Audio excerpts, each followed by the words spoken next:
What's going on, Flow Nation family? Iamsickflowz back with another reaction, and today, as you can see from the title, we're going to be checking out Bring Me the Horizon. It was written in blood, and this is from their Suicide Season album. I know you guys wanted me to get back into it, so here we are. So before we start this video, guys, do me a favor, go ahead and slap that like button and subscribe with notification bells on. That way you guys never miss one of the uploads. Also, let me know your favorite song from this album down in the comments below. And without further ado, let's get right into the video, boy!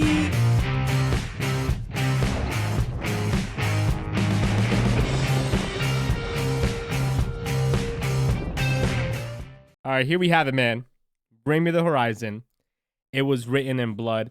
And I have the lyrics pulled up here on the side. That way we can go ahead and break it down really quick. I see that It Was Written in Blood was heavily inspired by Sergei Alexandrovich Yazin final poem, whoever that is. Goodbye, my friend, goodbye, which was actually written in blood since there was no ink in the room. That's a very interesting fact. But also what's very interesting about this is the fact that I keep mentioning that Ollie is his songs are very heavily inspired in history and everything else and culture and things like that, which is, I think, makes him even more of an amazing artist. But here, we're here to check out the song, so let's check it out, man. Let's go.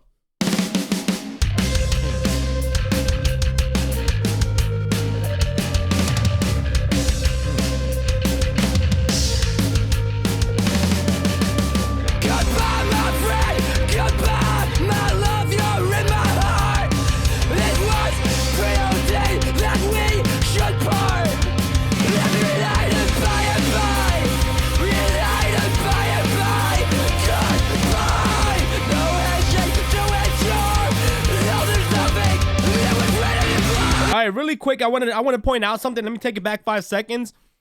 Listen to the pain in his voice, like some type of pain with sadness combined. I really like that. Right here in the verse 1, it said the first verse is the first half of the Russian poet. Goodbye, my friend, goodbye, my love, you're in my heart. It was preordained we should be apart and be reunited by and by. Goodbye, no handshake to endure.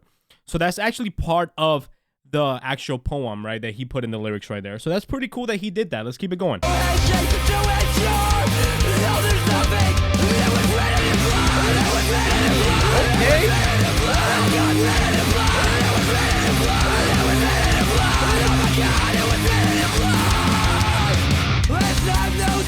All right, hold on. Let's take it back. Right there, the chorus is basically saying it was written in blood. It was written in blood. He goes over and over again from the poem being written in blood. So right here it says that he complained that there was no ink in the room and he was forced to write his final poem / suicide note with his blood. And then it says Yazenin, I'm pretty sure I'm messing up the name, hanged himself a day after writing the poem. So note that these lyrics are not from his final poem / suicide note. They're original from Bring Me the Horizon. So, I mean, I really am enjoying this because it goes to show you that he puts a lot of thought when it comes into creating a song. It's not about just writing something that sounds good, but something like maybe that he like learned throughout time or did his research on. So I'm really enjoying this, man. Let's have no sadness, furrowed brow.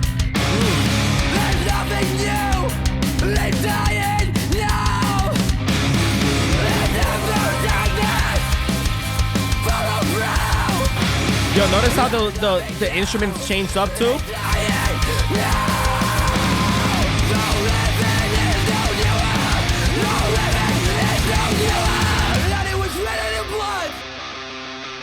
Oh my god, okay, the instrument's about to change up, boys.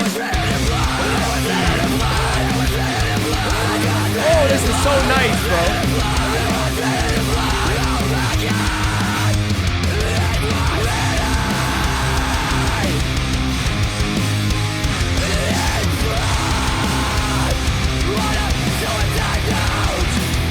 All right, hold on. Before we get into the bridge, let's talk about the verse 2. Let's have no sadness, furrowed brow. There's nothing new in dying now. Let's have no sadness. And he repeats it again.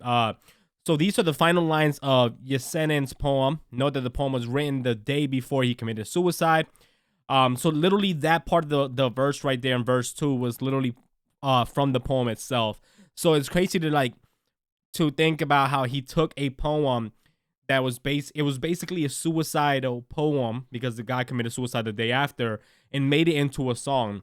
Now in the pre-chorus, though living is no newer, again is part of the lyric as well, and the written in blood part, we already know what that's about. Again, bro, I really am liking this. Not even just because of the message, but the fact that he was able to create a song from a poem that was previously written from a Russian poet, which I'm really liking this, man. Let's get it.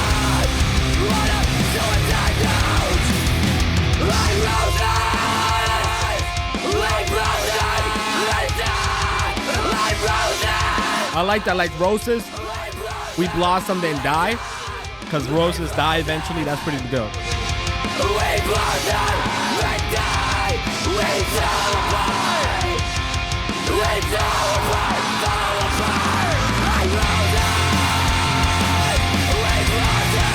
Damn, heavy guitar.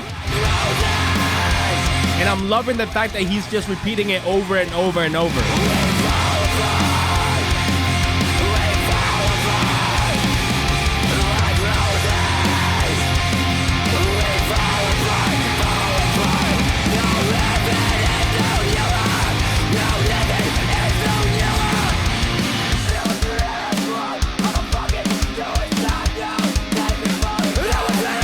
It's so crazy, the aggression that you can hear in his voice.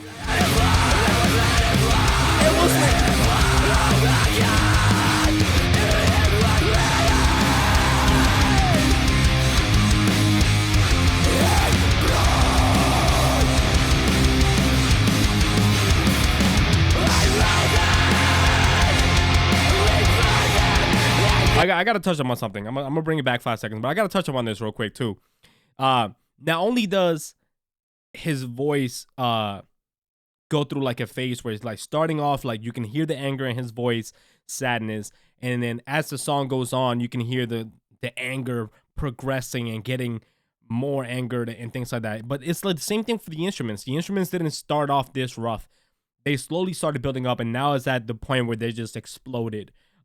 Which again, you can like sit here and kind of put it in a perspective as like, as life goes on and as the situation goes on, whatever he may be going through, or even the poet was going through, at the end of it, it was building up so much that he committed suicide. And you can hear this in the voice. You can hear this in the instruments as they keep going throughout the entire song. They keep getting heavier and heavier, like it's building up to something. I'm really enjoying this song, man.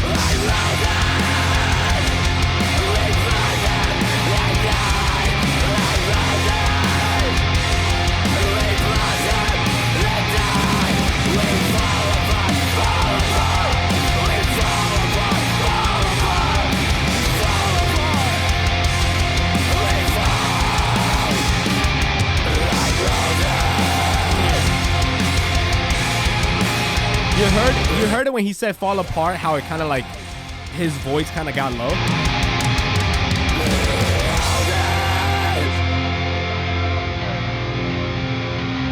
And that was like an ending. I'm liking this. I'm really loving this, bro. Like roses. Like roses. I gotta touch him on that roses part too, as soon as the song's finished. It's like the radio signal dying. Is that? All right, guys. So that was Bring Me the Horizon. It was Rain and Blood. Really quick, man. A few things that I really enjoyed about the song. One of them being, if not the most important thing that I loved about the song, was the fact that Ali, or whoever wrote the song, which I'm pretty sure was Ali, were able to like dive into a piece of history, which it was like a poem that this poet wrote, this Russian poet wrote, as a suicide note, right? So I love that because it shows you that Ali is able to like take pieces of history and put them into his songs. It's not just words that he's creating. It's not just feelings that he's putting down, but he's also putting not just feelings, but also like history into his songs, making them that more unique. I really enjoy that. Another part that I like here is like roses, we blossom and then we die. Roses eventually die, they blossom, then they die, and he feels like he's the same way. After a while, he falls apart, then he's happy, which is blossoms, but it won't last forever, which means it's a dying rose. The use of the floral imagery suggests that nothing lasts forever, even the beauty of a flower.